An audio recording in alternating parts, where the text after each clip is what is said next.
તો વરસાદને લઈ અંબાલાલ પટેલની આગાહી 17 અને 18 જુલાઈ આસપાસ વધુ એક સિસ્ટમ સક્રિય થશે। 20 જુલાઈ સુધી રાજ્યના ઘણા ભાગોમાં વરસાદી ઝાપટાની પણ શક્યતા છે। 22 થી 30 જુલાઈ વચ્ચે એક મજબૂત વરસાદી સિસ્ટમ સક્રિય થવાની શક્યતા। દક્ષિણ ગુજરાતના ભાગોમાં ભારે વરસાદની શક્યતા, જ્યારે સૌરાષ્ટ્રના ભાગોમાં પણ વરસાદની શક્યતા છે। આ સાથે કચ્છ અને ઉત્તર ગુજરાતમાં પણ વરસાદની શક્યતા। તો રથયાત્રાના દિવસે વરસાદી ઝાપટા પડી શકે છે। તારીખ 22 થી 30 માં એક મજબૂત વરસાદી સિસ્ટમ બનવાની શક્યતા રહેશે, જેના લીધે કેટલાક ભાગમાં ભારે વરસાદી ઝાપટા પડવાની શક્યતા રહેશે। આ ઉપરાંત દક્ષિણ ગુજરાતના ભાગો, આમ તો તારીખ 24, 25 અને 26માં મુંબઈ મહારાષ્ટ્રના ભાગોમાં વરસાદ થવાની શક્યતા રહેશે। આ જ અરસામાં દક્ષિણ ગુજરાતના ભાગોમાં પણ વરસાદ થવાની શક્યતા રહેશે। એટલે તારીખ 22 થી 30માં દક્ષિણ ગુજરાતના ભાગો, સૌરાષ્ટ્રના ઘણા ભાગો, સોરઠ, હાલાર, ગોહિલવાડ અને ઉત્તર સૌરાષ્ટ્રના ઘણા ભાગો, પશ્ચિમ સૌરાષ્ટ્રના કેટલાક ભાગોમાં પણ વરસાદ થવાની શક્યતા રહેશે। તો ભાવનગરના મહુવામાં વરસાદની શરૂઆત। મહુવાના સ્ટેશન રોડ ગાંધીબાગ વિસ્તારમાં વરસાદ।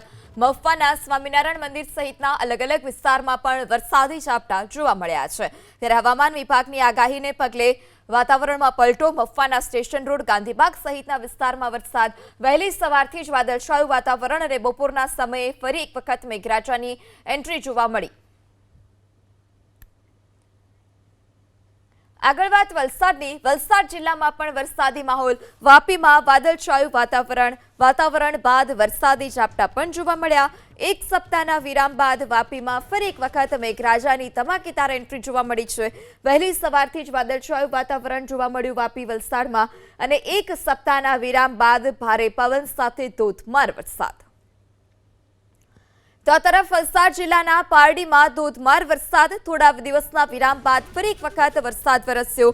પારડી તાલુકાના ગ્રામ્ય વિસ્તારમાં ધોધમાર વરસાદ। વહેલી સવારથી જ કાળા ડિબાંગ વાદળો અને બપોરના સમયે ભારે પવન સાથે આ પ્રકારે ધોધમાર વરસાદ ખાબક્યો। વિઝિબિલિટી પણ ઘટતા વાહન ચાલકોએ હાલાકી ભોગવવાનો વારો આવ્યો છે। હજુ પણ આગામી 5 થી 6 દિવસ સુધી વાતાવરણમાં આ જ પ્રકારે પલટો રહેશે। ભારે વરસાદની શક્યતા નહીવત છે, પરંતુ સામાન્ય વરસાદ રહી શકે છે। ત્યારે પારડીના આ દ્રશ્યો પણ આપણે બીપીએસ મિતાની સ્ક્રીન પર જોઈ રહ્યા છો કે થોડા ખાબકેલા વરસાદમાં નીચાણવાળા વિસ્તારમાં થોડા ઘણા અંશે પાણી ભરાવાની પણ શરૂઆત થઈ ચૂકી છે। આગળ વાત કરીએ તો તાપી જિલ્લાના વાતાવરણમાં પલટો આવ્યો। તાપી જિલ્લાના વાલોડ, બાજીપુરા, વ્યારામાં વરસાદ। વ્યારા શહેરના પાનવાડી વિસ્તારમાં વરસાદ। લાંબા વિરામ બાદ વરસાદની શરૂઆત થઈ। બાજીપુરા, વ્યારા સહિતના અલગ અલગ વિસ્તારમાં વરસાદ। વાલોડમાં પણ વરસાદી ઝાપટા જે છે તે જોવા મળ્યા। લાંબા વિરામ બાદ એક સપ્તાહના વિરામ બાદ ફરી એક વખત વરસાદી ઝાપટા। ત્યારે હવામાન વિભાગની આગાહી કે હજુ પણ આગામી 5 થી 6 દિવસ અલગ અલગ જિલ્લાઓમાં સામાન્યથી મધ્યમ વરસાદ રહેશે। અને હવામાન વિભાગની આગાહીને પગલે તાપીમાં વહેલી સવારથી જ વાદળછાયું વાતાવરણ અને બપોરના સમયે વાલોડ, બાજીપુરા, વ્યારામાં ધમાકેદાર વરસાદ। ત્યારે રાજકોટના યુનિવર્સિટી રોડ પર વૃક્ષ ધરાશાય થવાની ઘટના સીસીટીવીમાં કેદ થઈ। વૃક્ષ ધરાશાય થતા અનેક વાહનોને નુકસાન પણ પહોંચ્યું છે। સદનસીબે આ દુર્ઘટનામાં કોઈ જાનહાનિના સમાચાર નથી। આપ આ દ્રશ્ય પણ બીપીએસ મિતાની સ્ક્રીન પર જોઈ રહ્યા છો કે ત્યાં કિનારા પર ઘટાદાર વૃક્ષ, અને જે વૃક્ષ ધરાશાય થતા ત્યાં નીચે પાર્ક કરેલા અનેક વાહનોનો કચ્ચરગાણ વળી ગયો। વધુ માહિતી સાથે સંવાદદાતા પરાક્રમસિંહ ફોન લાઈનથી જોડાયા છે। પરાક્રમસિંહ, વૃક્ષ ધરાશાયી થવાની ઘટનામાં કોઈને ઈજા કે એવું કોઈ પહોંચ્યું છે અને કેટલા વાહનોને નુકસાન? સદનસીબે કોઈ જાનહાનિ નથી। આજે વરસાદ પડ્યો અને જમીન પોચી થતા યુનિવર્સિટી રોડ ઉપર આ વૃક્ષ ધરાશાયી થયું છે, અને તેના સીસીટીવી અત્યારે જોઈ શકાય છે। લાઈવ દ્રશ્યો સામે આવ્યા છે। આ ઘટનામાં સદનસીબે કોઈ જાનહાનિના અત્યારે સમાચાર નથી। જે એક્ટિવા અને 2 જેટલા વાહનો છે તે કચડાયા છે। ત્યાં આસપાસમાં જે ચાની હોટલ હોવાના કારણે સતત ભીડ રહેતી હોય છે, પરંતુ સદનસીબે કોઈ દુર્ઘટના બની નથી।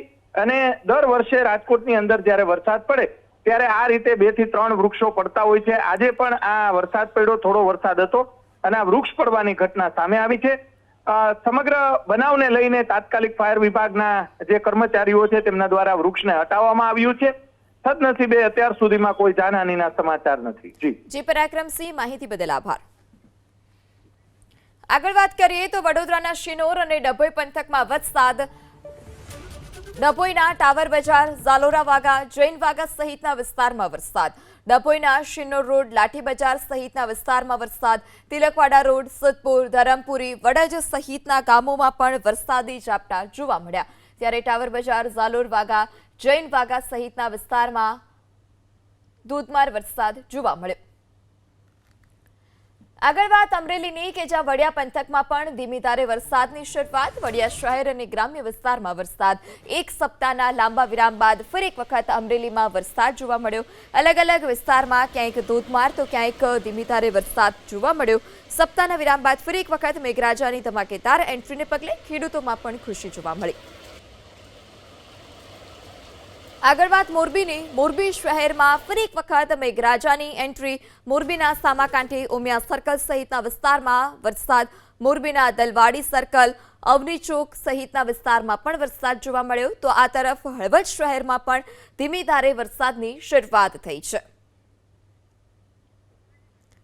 ત્યારે મોરબીના દલવાડી સર્કલ, અવની ચોકડી સહિતના વિસ્તારમાં વરસાદ જોવા મળ્યો. હળવદ શહેરમાં પણ ધીમી ધારે વરસાદ. વહેલી સવારથી જ વાતાવરણમાં પલટો, કાળા ડિબાંગ વાદળો અને બપોર થતા વરસાદની શરૂઆત. ચોક્કસ રાજકોટ શહેર ઉપરાંત ગ્રામ્ય વિસ્તારની અંદર અત્યારે વરસાદ શરૂ થયો છે. અંબાલાલ પટેલ દ્વારા 13 થી 16 દરમિયાન સૌરાષ્ટ્રના અલગ અલગ વિસ્તારોમાં વરસાદ પડશે તેવી આગાહી કરવામાં આવી હતી. અત્યારે જોઈ શકાય છે કે રાજકોટના જુબેલી, રેસકોર્સ ગ્રાઉન્ડ સહિતના Gondal road, Dhebar road, Kalawad road, university road સહિતના વિસ્તારોમાં વરસાદ છે. આ તરફ ગ્રામ્ય વિસ્તાર મેટોડા અને આસપાસના ગ્રામ્ય વિસ્તારમાં પણ સારા વરસાદના પગલે ખેડૂતોમાં ખુશીનો માહોલ છે. કેમ કે પડધરી આસપાસનો વિસ્તાર અને રાજકોટથી જામનગર સુધીના જે ગામડાઓ છે ત્યાં હજી સુધી વાવણી લાયક વરસાદ નથી, જેના કારણે ખેડૂતો ચિંતિત હતા. પરંતુ આ વરસાદના આ બીજા રાઉન્ડ દરમિયાન જે ખેડૂતોને ફાયદો થાય તેવી પૂરી શક્યતાઓ સેવાઈ રહી છે. અત્યારે જોઈ શકાય છે કે વરસાદી માહોલ રાજકોટ શહેરની અંદર જોવા મળી રહ્યો છે. હજી પણ ભારે વરસાદની ખેડૂતો રાહ જોઈ રહ્યા છે અને ખેડૂતો અંબાલાલ પટેલે જ્યારથી આગાહી કરી હતી કે 13 થી 16 તારીખ દરમિયાન વરસાદ પડશે, સૌરાષ્ટ્રના અલગ અલગ વિસ્તારોમાં મધ્યમથી હળવો વરસાદ પડશે, ત્યારે આ વરસાદ પડ્યો છે. લોકપ્રિય હવામાન આગાહીકાર છે અંબાલાલ પટેલ, તેમની આગાહી અત્યારે સાચી પડી છે.